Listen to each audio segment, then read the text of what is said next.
You can join us in this conversation through the hashtag YourWorldNTV at NTV Kenya. You can also tag me at Zainab Ismail to have this conversation in studio. I am joined by Joyce Njogu, who is on my immediate left. She's the head of consulting at the Kenya Association of Manufacturers. A very good morning. Good to see you. Good morning. Indeed. We also do have Gideon Murenga, who's the national coordinator. That's the TVET coordinator, GIZ Kenya. Very good morning. Good to see you as well. Once again. And also Dr. Esther Dhara Mori, who's the principal secretary, State Department for TVET. Good morning and good to see you, Madam Pierce. Good morning. After a long time, you know, we've had this conversation, I believe it was a little bit earlier in the year, perhaps just to get a progress report from you. Let me begin with you, to give us really your assessment of where we are and why this issue of industry linkage is really important, and where really are we in terms of that system.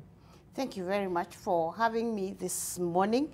Of course, I just love the opportunity to tell Kenyans where we are with TVET and where we are going and where we must go. So far we have been making and are making good progress because, one, we have decided as a department we are going fully CBET. That is, all our students will be trained on competency-based education and training.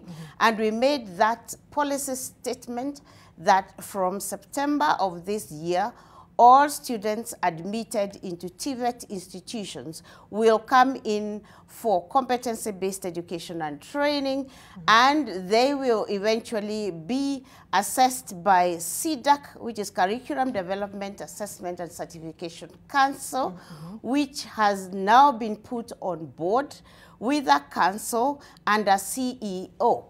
Professor Kitainge is on board as the CEO of CDAC and will oversee the assessment of our training.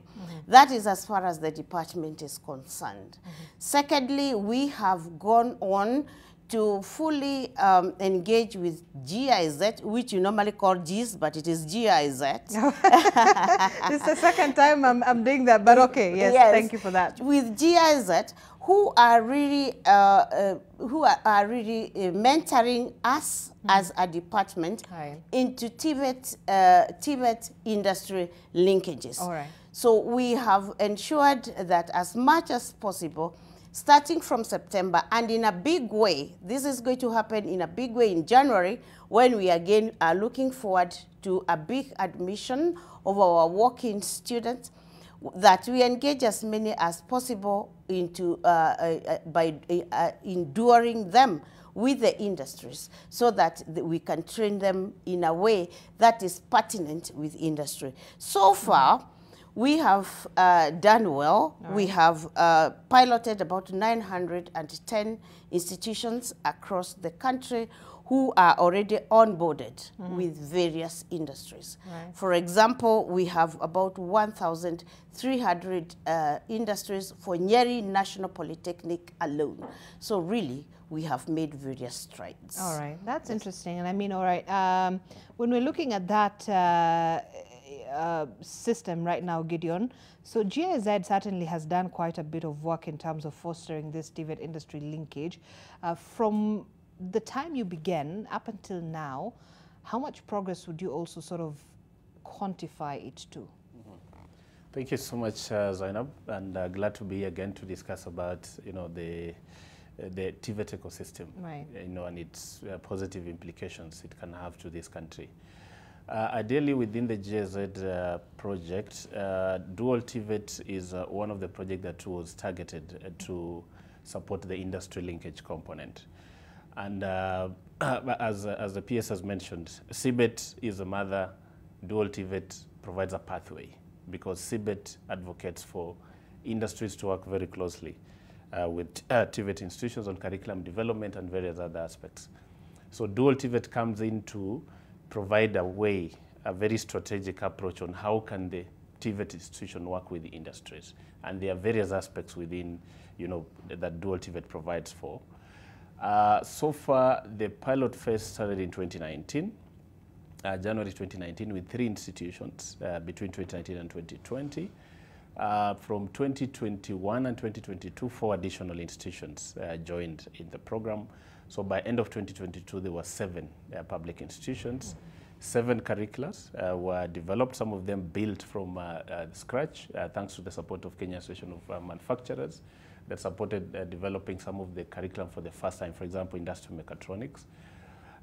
In terms of student numbers, within that pilot phase, we had over 260 students that got into the program within the pilot phase.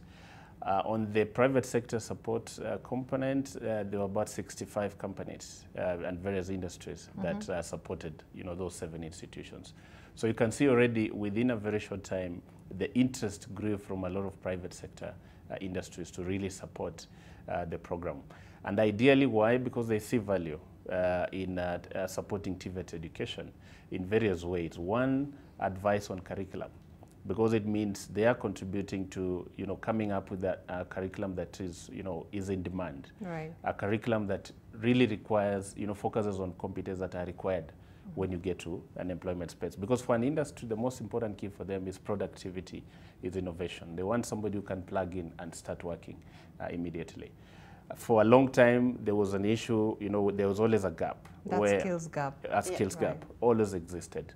So when you bring the industry together, it means what the curriculum that is being developed, it's actually what they want. So you remove what is not supposed to be in existence, you introduce new things. For example, the automotive industry, now we are talking about e-mobility, electric cars. We need to start developing those competencies, and it's the industry that has that knowledge. So they provide the feedback to the system. So already a lot of changes, and there was a notion before that some of the industries want you to pay before you can even get, let's say, attachment, for example. I think it has always been a notion for a long time. But the dual TVET changed the perspective, because the industries realized that the students were becoming productive and contributing to various processes in the production. And therefore, they even started paying some stipends to the students. So it was the other way around. Right. Yeah. All right. And I mean, from industry perspective, Joyce, Kenya Association of Manufacturers, how would you say this system has sort of helped, or how important is it for the labor force and really the market? How is it bridging the skills gap that we've talked about for years on end? Has it made any difference? Yes, it has made a difference. Of course, the difference varies, but I want to start from where we are coming from. Right. As an economy, we must develop skills to be able to grow industrialization. And the manufacturing sector has been one of the most promising in terms of offering productive jobs that are sustainable in nature. Wage employment, of course, currently at 353,000. But again, the gap, as has been said, is big, mainly because of the ambitions we have as a country.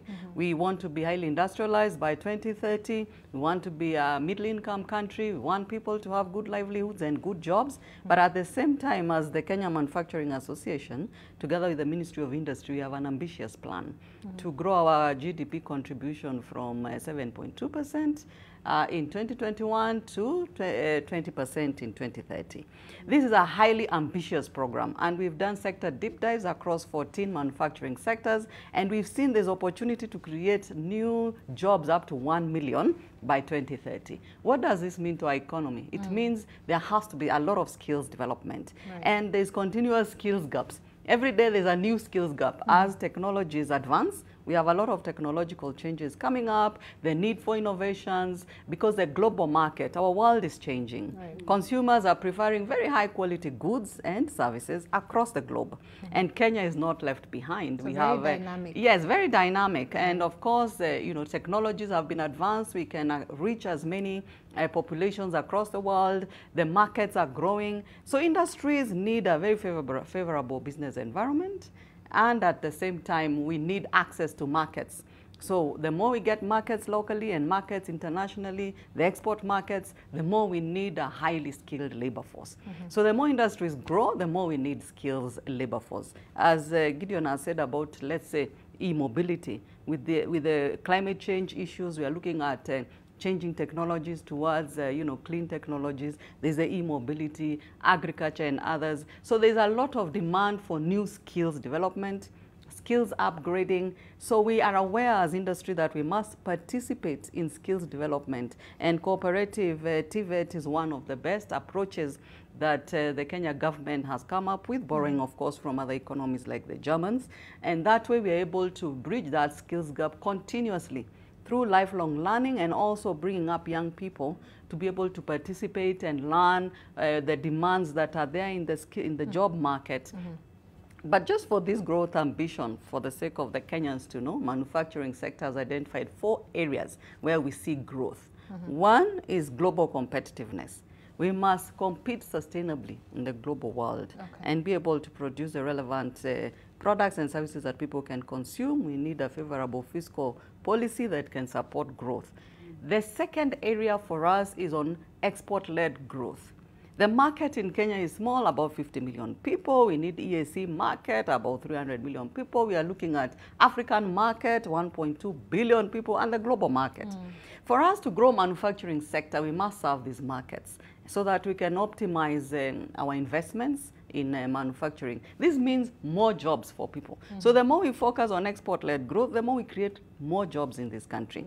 And we have about 25% of the population being young people, some of them highly unemployed or underemployed. The third area is SME development. SMEs offer a very high level of jobs. Some are informal, some are formal. The informal sector, you know, is growing very fast, and later we can discuss some of the challenges in skills development in that area. And our fourth area of growth is making agriculture work for industry.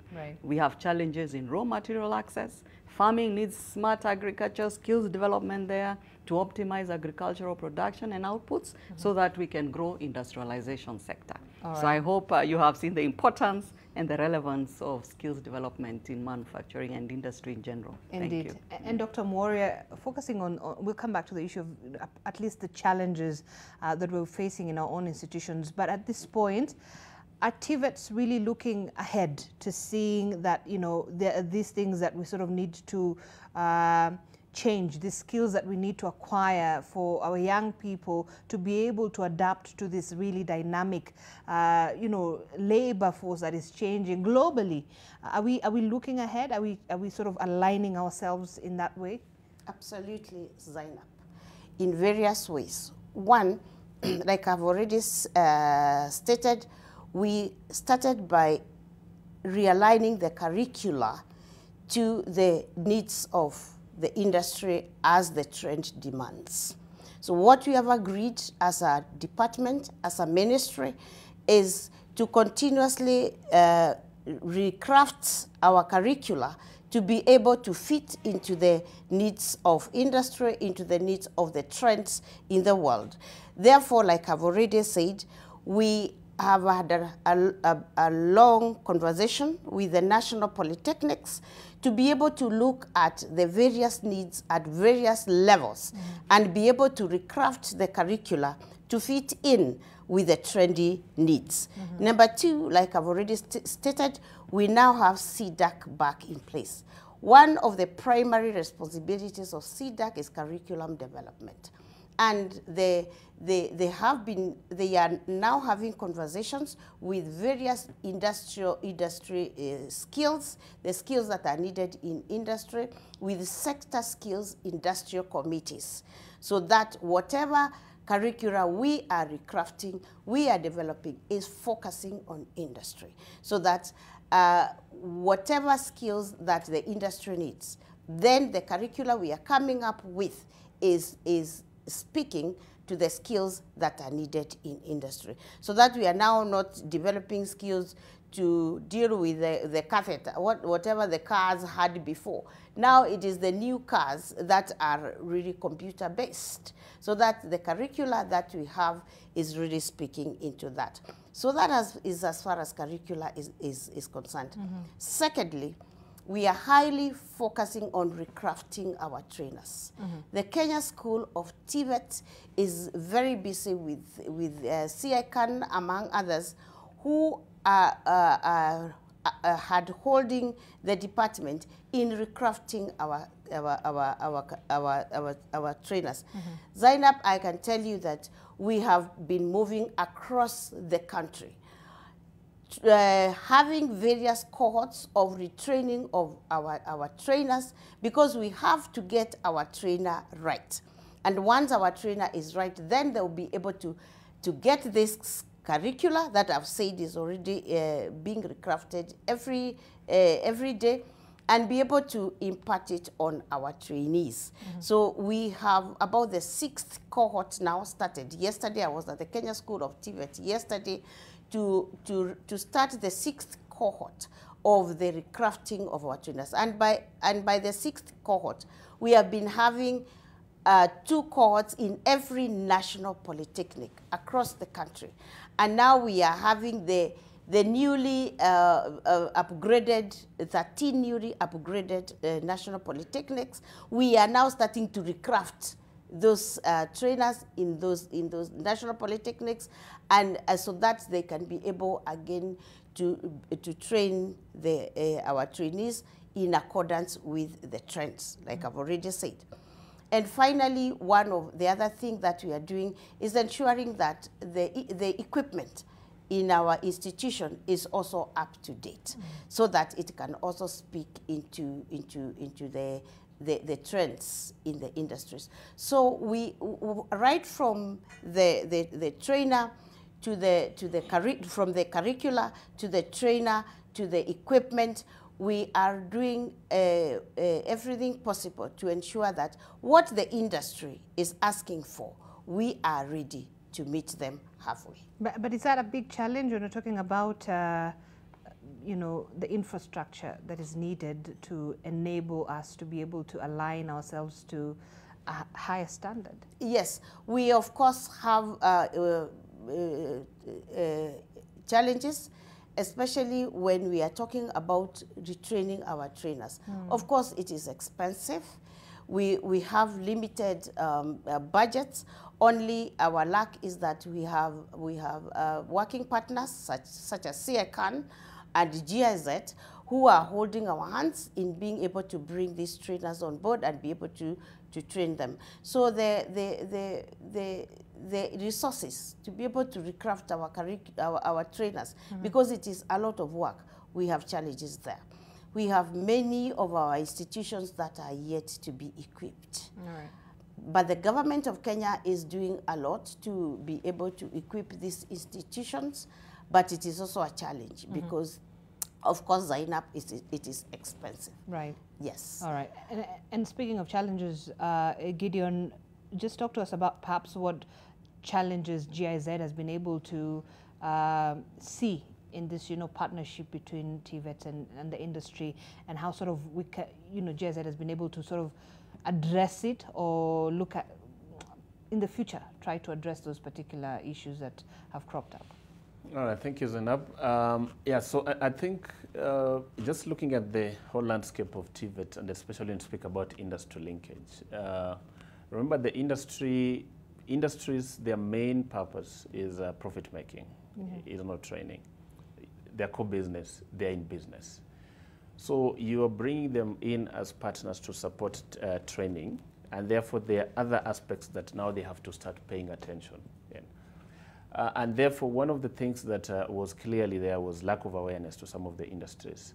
You know, what is their value in contributing to TVET? It was not very clear to them. They didn't know, you know, about it. Them, they focus on. So was it just giving opportunity to the trainees? Just to the trainees. Right. Yeah, and then it was more of the, you know, attachment model. You know, attachment, you're just attached. Yeah. Perhaps you're coming to do some clerical work. At the end of the day, you get a good report from your supervisor, you go graduate.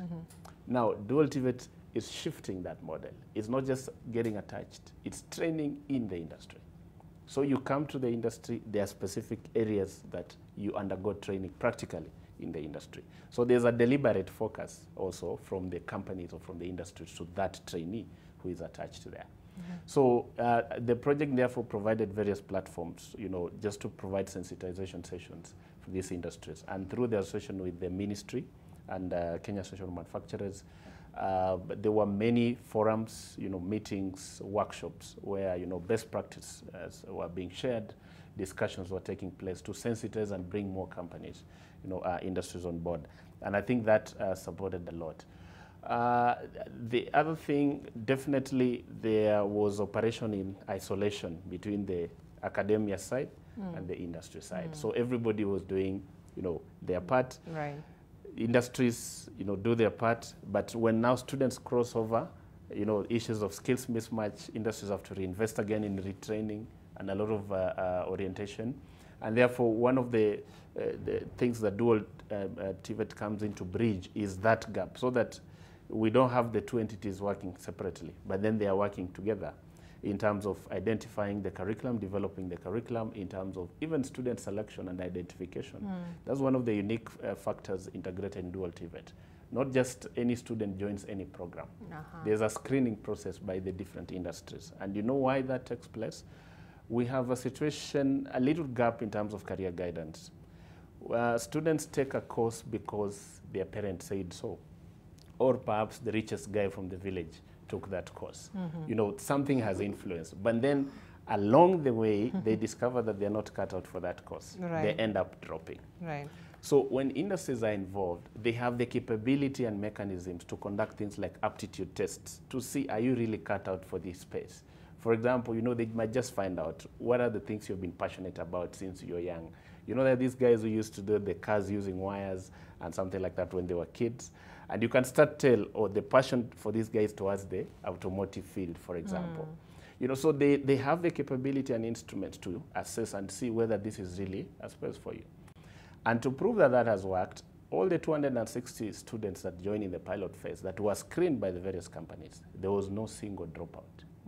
Because they were screened and they were really, aligned to the course that was fit for them. So I think those are some of the, the areas that I think the project has supported. Obviously, on a bigger scale, there was no dual TVET policy. There was no regulatory framework that specifically focused on dual TVET.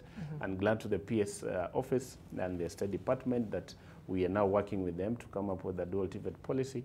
And this will provide now a regulatory framework that then any of the players, any of the stakeholders involved in dual TVET then have, a policy that will guide the direction towards the implementation of dual TVET. Right. At the end of the day, we are confident that then once we have more students getting into the dual TVET program, more industries getting involved, then it's going to be a partnership, it's going to be a collaboration. Even some of the gaps in equipment, we have seen industries now donating equipment to TVET institutions. They have the technology, they have the this equipment. They have all the systems in place. They have all the systems. They have everything you need. All right. Allow me to upscale that a bit, Zainab. Yes, please. Well, of course, we also have a challenge in curriculum development because it's important also to develop curricula, the right curricula. But again, we are partnering with GIZ, SECAN to be able to come up with a curricula. But allow me to speak on the onboarding of the students that Gideon has spoken about. We are encouraging our institutions as a department to also identify the industries that are local with them and be able to see the students in various programs that can be able to be onboarded onto the local industries. Right. So we are no longer now waiting for Gideon and company to have to come and do what Gideon has spoken into, identify the training needs of a certain industry and onboard the students. Right. So we are also now doing it the other way around. Encourage the students, the institutions and the students therein to identify the industries themselves and be able to onboard the students, because learning from the German model, we now know that it is very important, and we are speaking to these industries ourselves. Right. And I'm glad about the conference that is coming in, because now we will have all the industry with us at the KICC. We will be able to explain to them the dual benefits of dualing our training, so that even when they go back, what we are already trying as institutions to onboard the industries ourselves as an institution will now be improved, because after the conference, the institutions will now understand the collaboration, you know, that we have for dual benefits, and they'll be able to be more accommodating, more welcoming to us, and we'll be able to, because the idea, Zainab, is to onboard the student so that the student gets the skill at the end of the day. All right, and I'll come back to you, Joyce. I know you wanted to add on to that as well, but we have to take a quick break here on Your World this morning. You can talk to us. The hashtag is Your World NTV. We'd love to hear your thoughts on this particular matter. We're going to be back in a short while. Stay with us.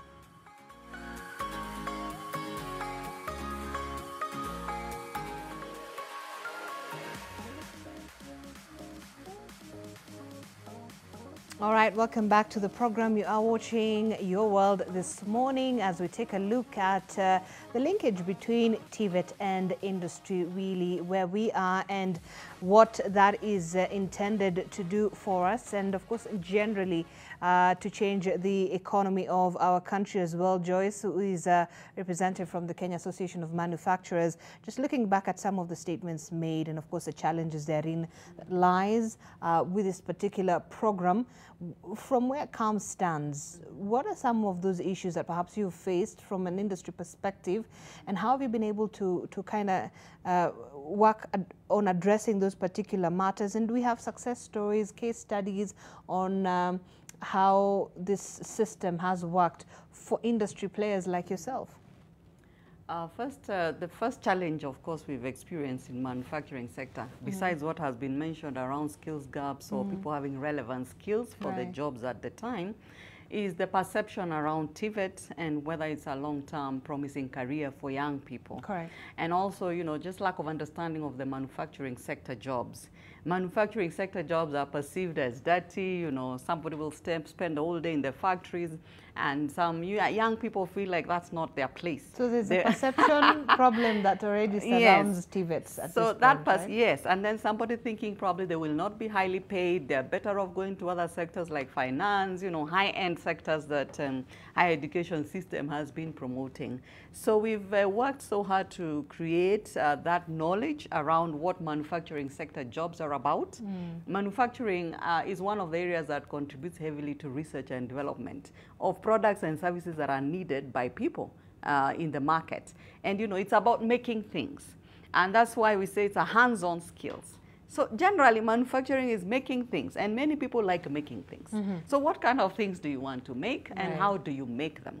So issues of the kind of technologies that are needed. So we've seen gaps or mismatch between technologies in the training colleges and what is in the industry. And we have, you know, in Kenya, we have the small businesses that are not very automated, and those who are highly automated, even using robotics, you know, advanced technologies, AI, you know, artificial intelligence, very high level of data that is required to drive cognitive manufacturing. And it's in Kenya, and it's also globally available. And we want our young people to be able to get the right skills and get there. And that's why we are quite keen as manufacturers to contribute to skills development and embrace cooperative TVET. The other challenge, of course, we've heard is lack of knowledge of the different sectors available. Like mentioned earlier, you'll find skills required in textile and apparel sector are a bit different from skills required in automotive sector, skills required for instance, in agriculture. So we find they have a generalist kind of trainings from some of the institutions, and they're expected to come to the manufacturing sector and be highly productive. Sometimes people are placed in wrong jobs. Probably you've been trained in carpentry, but you don't get a job there, you know, in terms of good quality carpentry skills. So you find yourself moving into leather and others. So we have those mismatches. People are trained for one thing, but doing jobs in another. So that, of course, is more common in higher education, but even in TVET, we have that. And that's why we've been looking at transferable skills, whether it's electronics, mechatronics, things like, you know, IT skills that are required to be able to support the young people to connect the dot in terms of network manufacturing. The other gaps we've seen is in terms of synergy and collaborations. We've seen that working together with TTIs initially was a challenge, and we had to lobby for, you know, an industry liaison office within technical training institutions, because before that there wasn't much of industry liaison like it happens in the universities. So you find in the technical colleges it was a bit weak.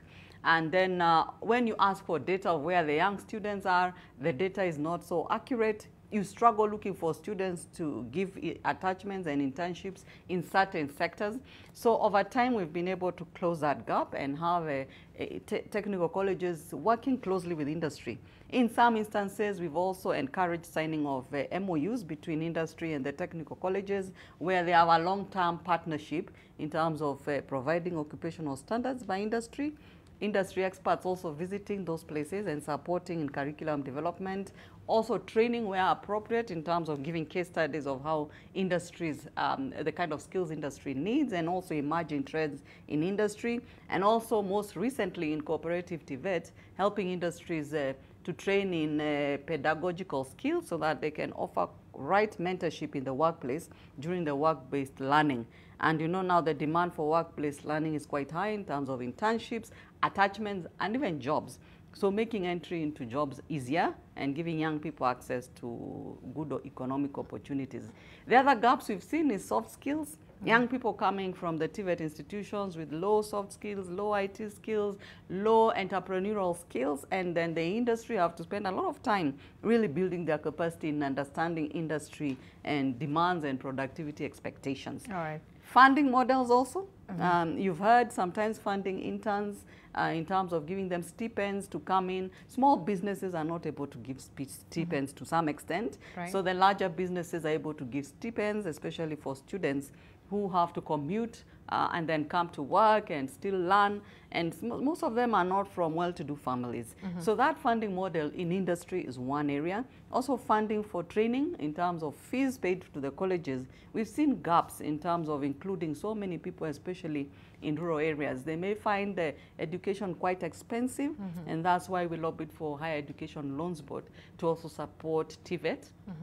And we've seen an increase in the funding for TVET education lately. The other area is gender. We find some women, due to cultural and social issues, are unable to take up some courses. Others, it's the way the training facilities are organized. You find the PPEs are not that strong for women. They don't want to do welding. They feel that, you know, there are some skills, you know, young women are struggling with. But are we seeing a shift sort of? Yes. I believe, you know, we're in a different century right now. Now We are seeing a shift. Right. Most of the colleges are now cognizant of the needs of women, mainly in terms of facilities also for them. To some extent, even how they can support children. I'm talking of the rural areas. The urban areas are quite conducive. You know, ablution facilities, protection equipments for them to be able to engage in these hardcore skills, and also, you know, hardcore IT areas, mechatronics and other things. So we've seen improvement in that. But most importantly, we've created the good linkages between industries and technical colleges through job summits. We've done several job summits, national ones in Nairobi and in the regions, in the counties, to enhance dialogue between county governments, national governments, technical colleges, young people and employers. Employers knowing that workforce is the backbone of development. So without a good workforce, really, we are not going to grow economically. So with that, we've had also job summits where we create dialogue and facilitate stakeholders to agree on targets and how then they can embrace skills, technical skills development. And then, of course, it has been said how employers are also giving the type of requirements they need and recruiting young people. We do mini job interviews and give young people opportunities, knowing that they don't have much experience. We just need a little soft skills, a little alignment on what their competencies are, so that they are placed in the right jobs, doing the right things, and their competency levels can be advanced over time. But you would largely say that, you know, the industries that have been engaged have been receptive to this system, where, you know, they're willing to allow the trainees to come in and really make use of the resources that they have themselves.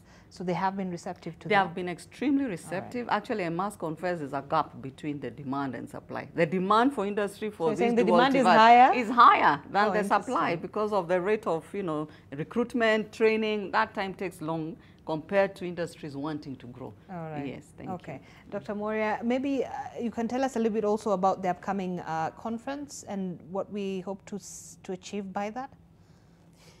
Thank you, Zainabu. We want to achieve that understanding, proper understanding between ourselves and the industry. We want to bridge that gap of understanding between ourselves and the industry, and we want the industry to understand how pertinent it is for us to be able to work together, to be able to bridge that gap and to be able to really bridge both the gaps of understanding and the gap of the skilled labor into the industry. My colleague has spoken about the soft skills that are needed to be able as an entry into the industry. And that is very, very important. And that is why we want to really embrace this working together with them so that our youth train in industry, for the industry, so that even by the time they finish their training, really even the culture of the industry is already inculcated in them because of the time that they are able to spend in industry. We are looking at 50 to 70% of the time of training being spent in industry.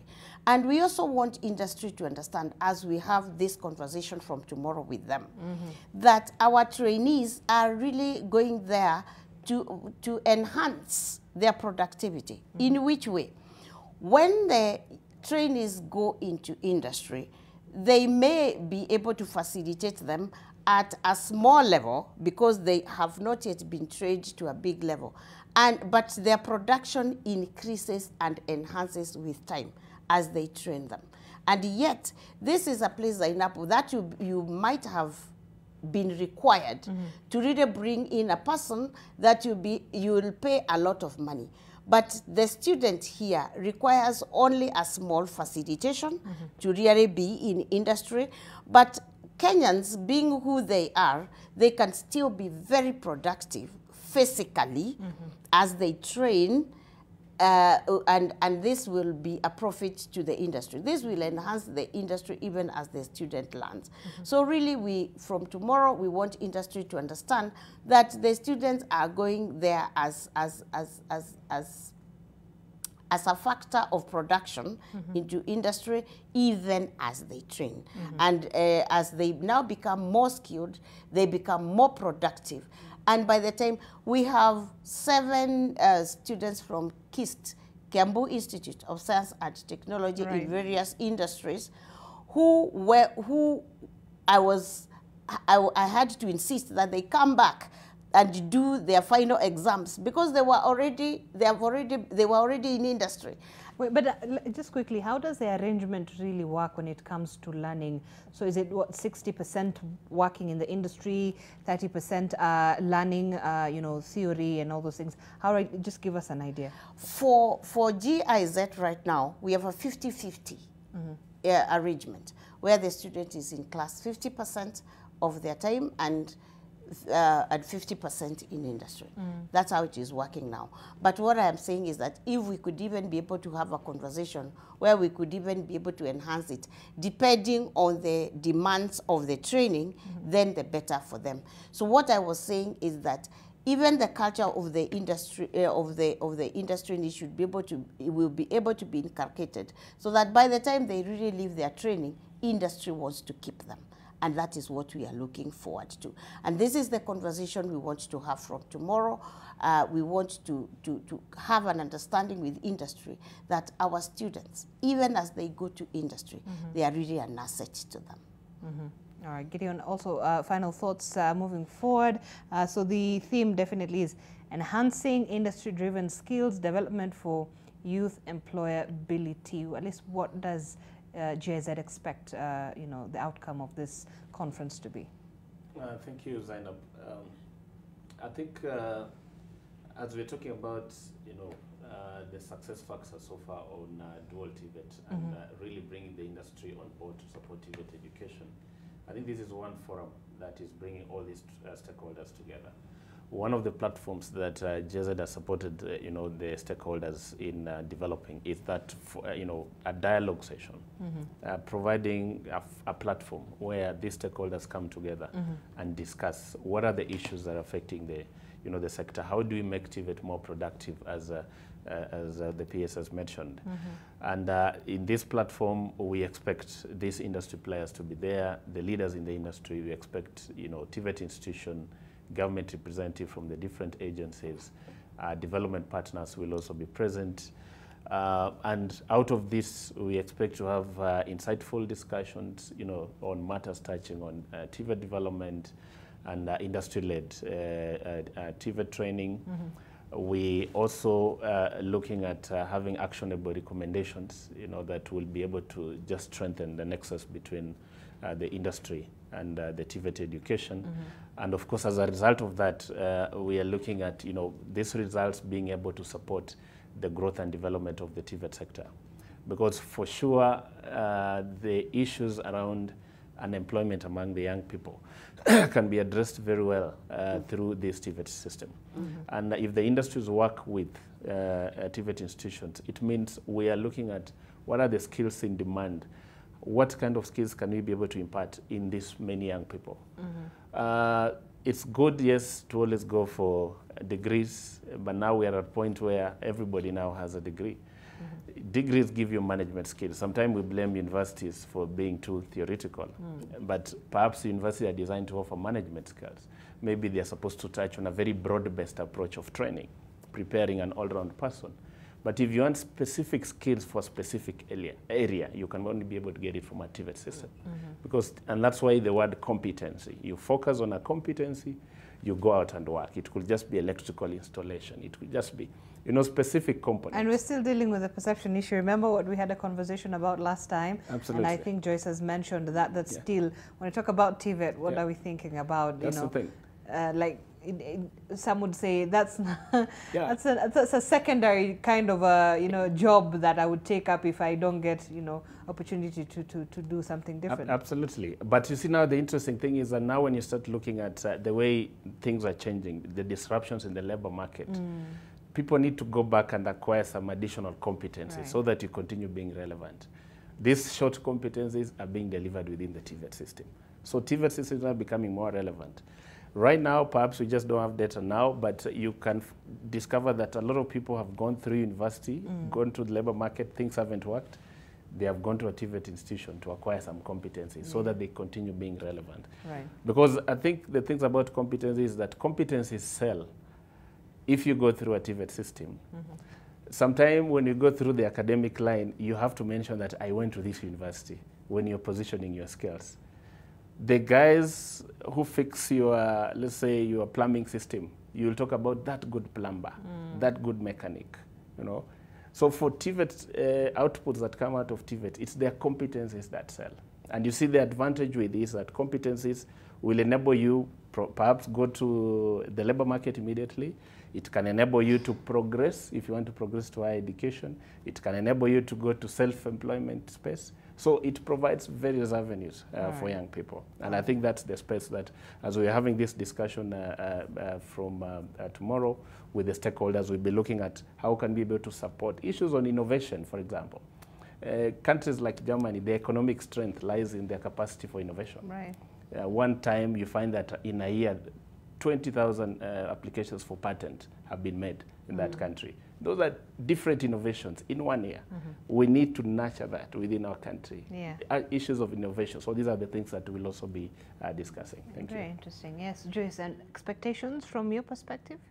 The expectations from industry perspective is that we rally all stakeholders towards workforce development. Right. We know that young people, we have a bulging youth, and they are very energetic, very innovative, as said.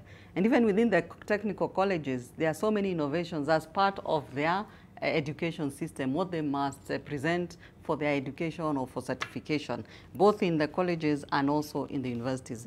So we know that manufacturing is becoming more and more advanced. We are looking at data-driven manufacturing processes. We're also looking at zero-waste manufacturing, where we have gone into green growth, climate-resilient infrastructure. So there's a lot of demand for new skills within the green jobs that we are looking at. So, you know, the floods and all that should not be a problem if we have the right infrastructure. But we need people with the right skills to build resilient infrastructure, for instance. I just want to go back to history. When we started 844, I'm not in any way dismissing CBC, but I'm an 844 person. We were trained to do sewing, do it yourself at home. So can we make it a lifestyle that we become hands-on? If it's cooking, another day I wanted, my son wanted to do a training on just cooking. He said he wants better food, but we couldn't find a college within the technical colleges giving 2 weeks training just on a few cooking skills, because you know, 2 weeks of cooking skills, it's not a career. I just want to improve my cooking. So those are opportunities where all Kenyans should thrive, even changing your car tires. We should have those basic life skills for TVET. But of course, in terms of career development, you choose a career that you prefer.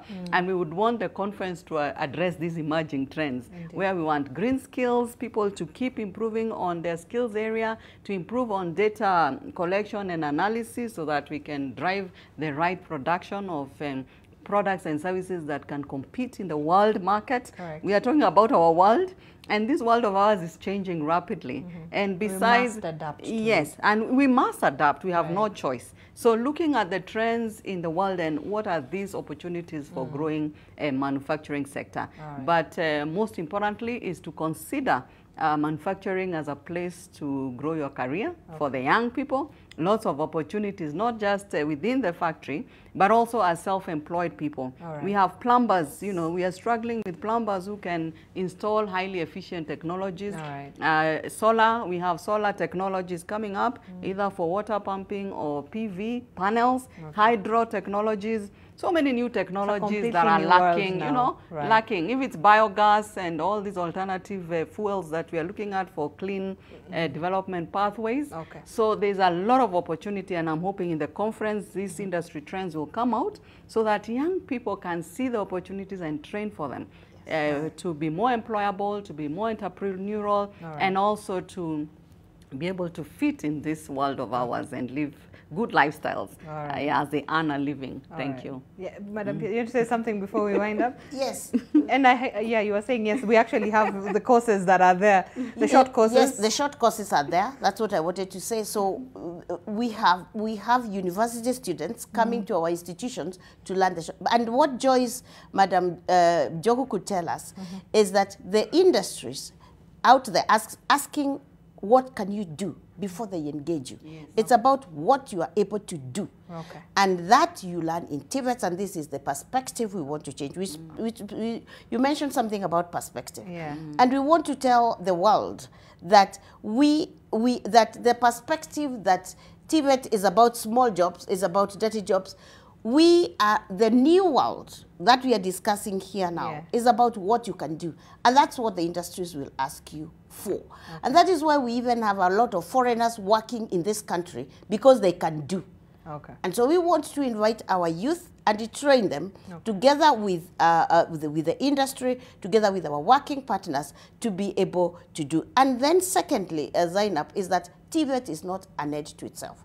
If you want to learn to become a skilled person and be able to promote all the way to the university and to the PhD level, nothing stops you from going there. But it is also very important that you have a skill that you can call your own. I've been making fun and telling people, this girl who does my nails, she comes to my house at night because she's very busy during the day. I am very busy during the day. And I pay her a lot of money to do my nails because she has a skill. That's very important. All right, employability. Yes. All right, thank you so much, Dr. Esther Moria, Principal Secretary, State Department of TVET. Also, Gideon Murenga was the National TVET Coordinator at GIZ Kenya. I keep saying GIZ, but yeah, GIZ Kenya. Joyce Njogu is the Head of Consulting Kenya Association of Manufacturers. Thank you so much for coming in this morning as we look forward to that conference and really the outcomes of the conference, and they really will be able to address the issues issues that have been raised here. But that's what we had lined up for you in your world. Let's continue having this conversation. We'd love to hear your thoughts on the same. The hashtag is YourWorldNTV at NTV Kenya. You can also X me at Zainab Ismail. Have yourself a good morning and good day.